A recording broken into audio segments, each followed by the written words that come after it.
বিদ্রোহীদের রাজধানী দামেস্কে প্রবেশের মুখে গত রোববার পালিয়ে রাশিয়ায় রাজনৈতিক আশ্রয় নিয়েছেন সিরিয়ার শাসক বাশার আল আসাদ। এখন রাশিয়া জানিয়েছে বাশার আল আসাদকে তারাই নিরাপদে দামেস্ক থেকে সরিয়ে নিয়ে এসেছে। রাশিয়ার উপপররাষ্ট্রমন্ত্রী সের্গেই রায়াভকভ গতকাল মঙ্গলবার এবিসি নিউজকে একটি সাক্ষাৎকার দিয়েছেন। তিনি জানান, বিদ্রোহীদের ত্বরিত অগ্রযাত্রার মুখে বাশার আল আসাদকে খুবই সুরক্ষিত উপায়ে দামেস্ক থেকে সরিয়ে আনা হয়েছে। বাশার আল আসাদকে বিচারের মুখোমুখি করা হবে কিনা জানতে চাইলে রায়াভকভ সাফ জানিয়ে দেন যে রাশিয়া আন্তর্জাতিক অপরাধ আদালতের বা আইসিসি সনদের সদস্য নয়, ফলে তাকে ফেরত দেওয়ার প্রশ্নই ওঠে না।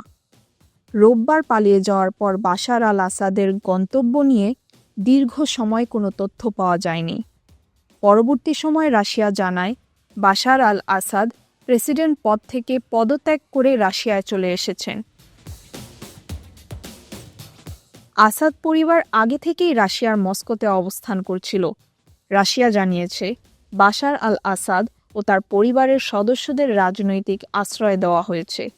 রাশিয়ার প্রেসিডেন্ট ভ্লাদিমির পুতিন নিজেই এই সিদ্ধান্ত অনুমোদন করেছেন বলে ক্রেমলিনের মুখপাত্র দিমিত্রি পেসকভ জানিয়েছেন।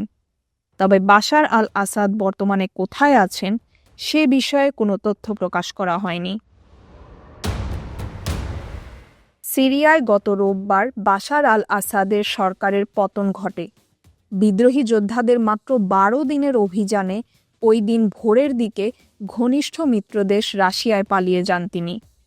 এর মধ্য দিয়ে সিরিয়ায় বাশার আল আসাদের 24 বছরের শাসনের অবসান ঘটে। বাবা হাফিজ আল আসাদ ও ছেলে বাশার আল আসাদ মিলে টানা 53 বছর সিরিয়া শাসন করেছেন। তাহমিনা রহমান হাফসা, ঢাকা ওয়েস্ট।